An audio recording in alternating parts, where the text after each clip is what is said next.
Hi, Greg Albrecht for Christianity Without the Religion. Thanks for joining us. Thanks for joining me. Let's have a little chat. And I'm going to begin with a quote often attributed to Martin Luther. Where Christ goes, he goes against the flow. A lot of people today within Christendom, and of course, in order to be a Christian, one does not have to be engaged officially in Christendom. One does not have to go to a building and sit there and say, now I'm a Christian. You can be a Christian without ever going to a building. You can be in Christ without ever going to a building or being a member of an institution. But a lot of people within Christendom, in or out of a building, have the idea that, well, as they like to quote a passage in John, I have come that you may have an abundant life and live abundantly. And so they have the idea that Christianity is a primrose path, a place of idyllic wandering amidst flower gardens, picking roses, and just in general having a wonderful time. This, of course, goes against all reality, for indeed, people suffer, people have diseases, people, of course, die. We all do, one for one correspondence to our birth and our eventual death. But we also have all kinds of other issues that we deal with, and life is not idyllic. And so we then come back from this idea, which some people call a theology of glory, apart from suffering. And we come back to Jesus, where Christ goes, he goes against the flow. How long did he live? Well, he didn't live into an old age, ripe old age. He wasn't a grandparent. He didn't sit on his front porch on a rocking chair. Well, what was it all about? Well, it was a great deal of suffering, wasn't it? And in fact, he said that if you're going to follow me, you will indeed experience suffering. This does not mean that we must suffer as much as he did, or in the same way, certainly, as he did, or that suffering is bound up in some sort of sick and toxic way in the way we think of life and we go out and look for suffering. But it does mean that suffering itself is not something to avoid, in the sense that I think God must be unhappy with me now that I'm suffering. Suffering has its ends, its purposes, in the sense that we're going against the flow. We're going against the idea that everybody who is doing the right thing and doing, as some people say, something within God's will, then they're happy and they're prosperous.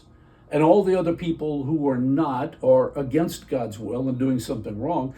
No, suffering has its own ends in glory, indeed as Jesus' own suffering eventuated in glory. And so too will ours. So where Christ goes, he goes against the flow. We don't see Christ living this idyllic life, but he gave himself in self-sacrifice, in suffering, which is completely against the flow, is it not, of the way we think, and in fact our world at large. Today, self-sacrifice and giving, no, that's not exactly what we see a great deal of, nor do we see it valued as a value. So where Christ goes, he goes against the flow. If you're looking for Jesus, you're looking for his work, you're looking for his outreach, you might look to the people who are the least, the lost, the ignored. He's there. Doesn't mean he's not there in a rich neighborhood, but it means he's in the other places too. He's going against the flow.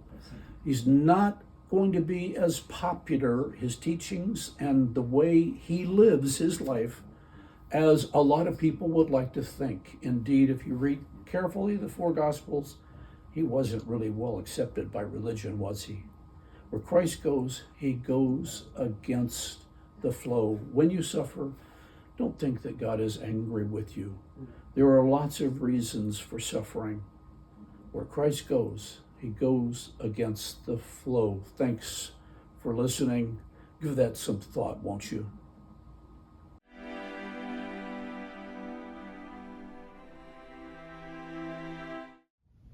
Hi, I'm Greg Albrecht. Thanks for joining us here at Plain Truth Ministries for the video you've just seen. Plain Truth Ministries and what we call Christianity without the religion is just that. Christianity without the religion. We think there's just too many barnacles on the boat of organized Christendom today. And it's become too difficult, and it's become too serious, and it's become too complicated, and really does not resonate our good and loving and gracious God the way it should. So we believe that those barnacles are on the boat of good ship Christianity. We believe and think of ourselves as kind of a one-room schoolhouse, and there's something here for everybody at every level of interest. You may not find everything we do to be of interest, but we think you'll find a number of things here at www.ptm.org. We have a blog, we have a Substack, we have articles, we have magazines, we have daily audio, we have, as you've just seen, video. So we invite you to become a part of what we do here at Plain Truth Ministries, www.ptm.org. Thanks for joining us.